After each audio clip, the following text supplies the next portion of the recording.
నమస్తే, నేను మీ ప్రశాంత్. మీర్పేట్లో మహిళా హత్య కేసు రోజుకో మలుపు తిరుగుతుంది.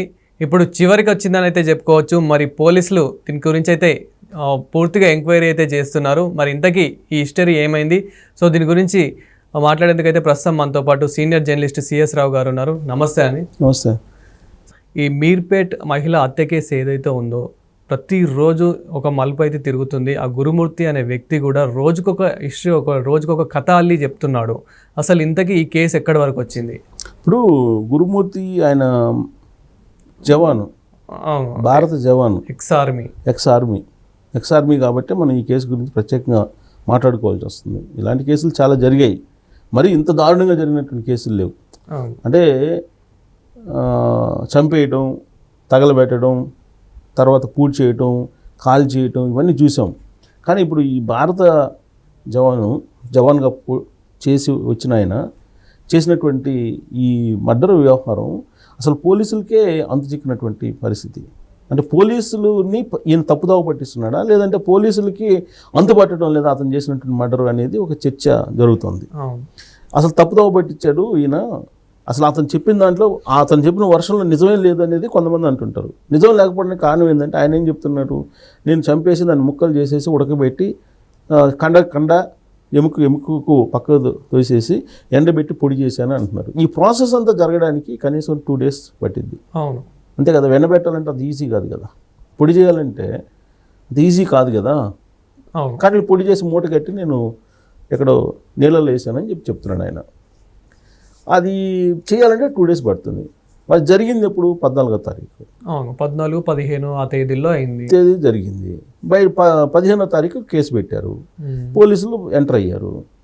పోలీసులు ఎంటర్ అయ్యి సీసీ కెమెరాలని పరిశీలించారు. సీసీ కెమెరాలు పరిశీలిస్తే ఏం అర్థం అవుతుంది? ఇతను ఆ రోజు 14వ తారీఖునే చంపినట్టు అర్థం అవుతుంది. ఎందుకంటే 14వ తారీఖు తర్వాత ఆవిడ వెంకట మాధవి అనే ఇతను గురుమూర్తి భార్య సీసీ కెమెరాలో కనిపించలేదు.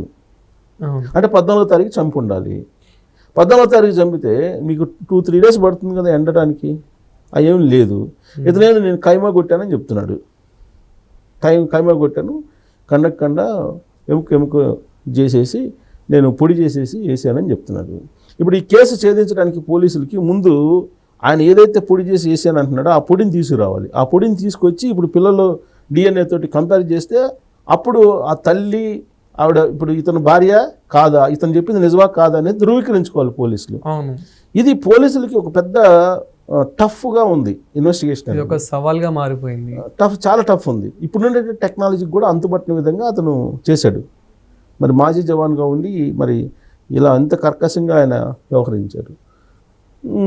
ఇప్పుడుండే టెక్నాలజీ దాదాపుగా లేదు. అయితే ఇప్పుడు లేటెస్ట్ టెక్నాలజీని అడాప్ట్ చేసి పోలీసులు తాజాగా దాన్ని ఇన్వెస్టిగేషన్స్ చేశారు అని అంటున్నారు. ఏంటంటే బ్లూ రేస్ అనేటువంటి టెక్నాలజీ ఏదో కొత్తది పోలీసుల దగ్గర ఉంది.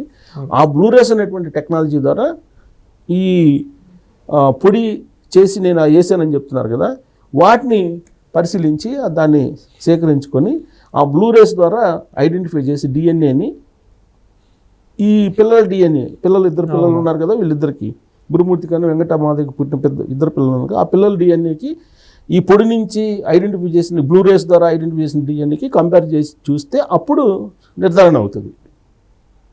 అప్పుడు దాకా ఈ గురుమూర్తి చెప్పేది నిజమా అబద్ధమా అనేది పోలీసులకు కూడా అంతుపట్టడంలో ధృవీకరించలేకపోతున్నారు. చెప్పేదానికను అక్కడ జరిగిన దానికి కొంత ఉంటలా అక్కడ టైమింగ్ కుదరట్లేదు.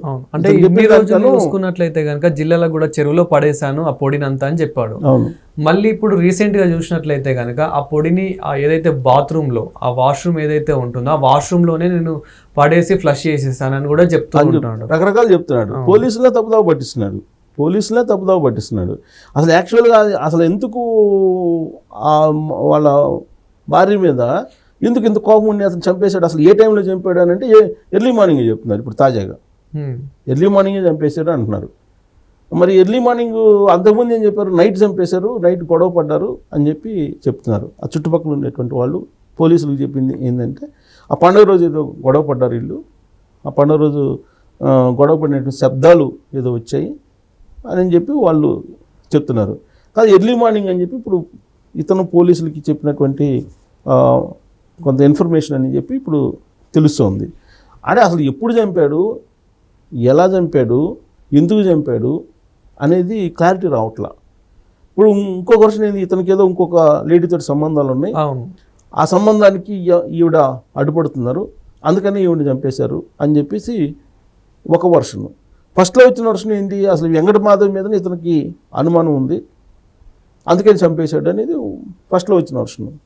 ఇప్పుడు వస్తున్న వర్షన్ ఏంటి, కాదు ఇతనికే ఇంకొక రిలేషన్ ఉంది, ఆ రిలేషన్ మీద ఈవిడ గొడవ పెడుతున్నారు, అందుకు ఆవిడని చంపేశారు అని చెప్పి చెప్తున్నారు. ఏదైనా పోలీసులు బయటకు వచ్చి చెప్పాలి. అయితే ఒక కీలకమైనటువంటి బ్లూ రేస్ అనేటువంటి టెక్నాలజీ తోటి డిఎన్ఏని అయితే ఐడెంటిఫై చేశారు.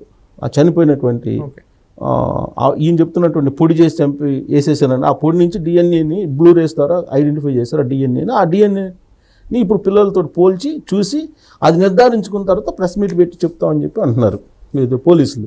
అయితే ఈలోపు గురుమూర్తి రకరకాల కథలు చెప్తున్నాడు, మామూలు కథలు కదా. అంటే అతని కథలు చూసుకున్నట్లయితే కనుక చంపడం అనేది కామన్, ఒకరికొకరు ఇప్పుడు చంపుకునేది అనేది మనం ఎంతో గత కాలం నుంచి అయితే చూస్తూ ఉన్నాం. కానీ ఇలా చంపడం అనేది పాసిబులే అంటారా? పాసిబుల్ కాదు కదా, ఇది విచిత్రమైనటువంటి పరిణామం కాబట్టి, విచిత్రమైనటువంటి మర్డర్ కాబట్టి, భయంకరమైనటువంటి మర్డర్ కాబట్టి మనం ఇవాళ మాట్లాడుకుంటున్నాం. లేదంటే ఇప్పుడు 4-5 రోజుల నుంచి కూడా చాలా జరిగినాయి కదా, చాలా మర్డర్లు జరిగినాయి కదా, పెట్రోల్ పోసి తగలబెట్టినటువంటి కేసులు కూడా ఉన్నాయి కదా, వాటి గురించి మాట్లాడుకోవట్లేదుగా. దీని గురించి ఎందుకు మాట్లాడుకుంటున్నాం అంటే, ఇతను చేసినటువంటి ప్రక్రియ. ఇప్పుడు నేను ఫస్ట్ ఏం చెప్పాడు, యూట్యూబ్లో చూసి ఫస్ట్ ఒక కుక్కని చంపాను, ఆ కుక్కని చంపి ఆ కుక్కకు సంబంధించినటువంటి కండరాలను ఎముకలు పక్కన పడేశాను, దాన్ని పొడి చేసేసాను, అది డెమోగా తీసుకున్నాను. ఆ డెమోగా తీసుకున్న తర్వాత నేను తన భార్యను చంపానని చెప్పాడు. అంతే కదా, ఫస్ట్లో చెప్పింది అదే కదా. తన భార్యను తీసుకొచ్చి తర్వాత కుక్కని ఎలా చేశానో అలానే ఈవెని కైమా కొట్టానని చెప్పారు. కానీ అది కుక్క లేదు, అంత అబద్ధం అని చెప్పి తెలుస్తున్నారు ఇప్పుడు. అంటే ఇతను యూట్యూబ్లో చేసి కుక్కని తీసుకొచ్చి కుక్కని చంపినా అది అంతా చేయలేదని చెప్పి చెబుతున్నారు మళ్ళీ. ఇప్పుడు డైరెక్ట్గా ఇతను ఏదో వీళ్ళిద్దరు గొడవ పడ్డారు, గోడకేసి కొట్టాడు, గోడకెట్టుకు వస్తుంటే ఆవిడ చనిపోయిన తర్వాత ఆవిడని 5 ముక్కలు చేశాడు. 5 ముక్కలు చేసేసి బాత్రూంలోకి తీసుకెళ్ళి బాత్రూంలో నీళ్ళలో బాయిల్ చేసేసాడు. బాయిల్ చేయడంతో కండరాలు ఎముకలు విడిపోయిన తర్వాత దాన్నేమో మిక్సీలు వేసేసి మొత్తం మెత్తగా చేసేసాడు ఇది కండరాలని. ఈ ఎముకలనేమో నలగొట్టి పొడి చేశాడు, తీసుకెళ్ళి పడేసాడు అని చెప్పి చెబుతున్నారు. అదే ఇదంతా వినటానికి కూడా మనకి నమ్మశక్యంగా లేదు, నమ్మశక్యం అసలు వినటానికి కూడా జిగుప్సాకరంగా ఉంది. వినలేనటువంటి పరిస్థితి, వినలేనటువంటి సంఘటన ఇది, వినలేనటువంటి ప్రక్రియ అది. మరి ఆయన ఆ విధంగా చేశాడని అంటే మరి పోలీసులు ఇప్పుడు బ్లూ రేస్ ద్వారా ఐడెంటిఫై చేశారు కాబట్టి చూడాలి.